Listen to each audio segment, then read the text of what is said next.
The task of setting your rates is the biggest choice you're going to make when starting your private practice. If you don't set your rates correctly, you will have no business and your practice will fail right away. That's a lot of pressure, right?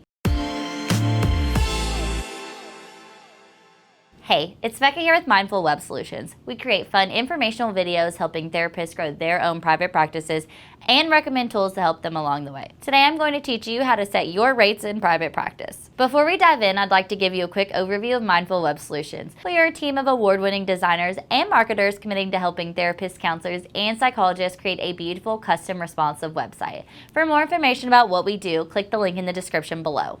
When starting your private practice, this is one of the first steps that you should be taking. In order to properly market for your private practice, you have to have rates set to do so. We have watched so many other therapists make this one fatal mistake, so take our advice and don't do this to yourself.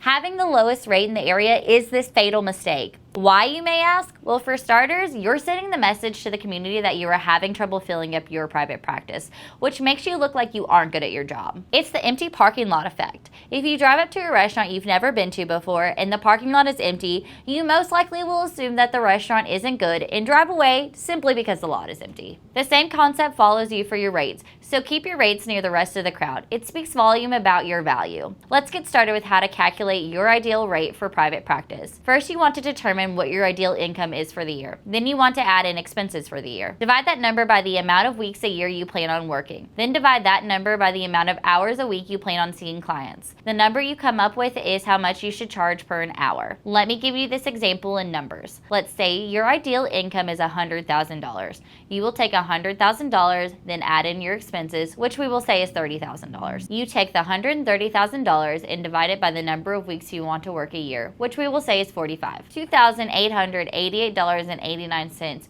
which you then divide by the number of hours you plan on seeing clients per a week, which we will say is 30. This puts your rate at $96.30 an hour. If you plan on using a sliding scale, remember to add in the lowest rate for the highest capped number of clients you plan on using with that sliding scale at once. We strongly encourage you to never see more than 30 client hours a work week. You will still have to spend 12 to 15 hours a week creating content, paperwork, and marketing for your private practice. If you haven't seen our video on burnout, we have it linked in the corner for you right now. Burnout is something that you should be in your thoughts as you're setting your rate in hours per week. If you are confused at why we chose 45 weeks, we have factored in vacations because yes, you need some time off too, plus holidays. Leave us some comments with how much this video helped you set your rate in private practice. And don't forget to hit the subscribe button below for more helpful tips on how to grow your own private practice. If you need a website to promote your private practice and elevate your brand, check us out online at mindfulwebsolutions.com or click the link in the description below. I'm Becca with Mindful Web Solutions, and I'll see you in the next video.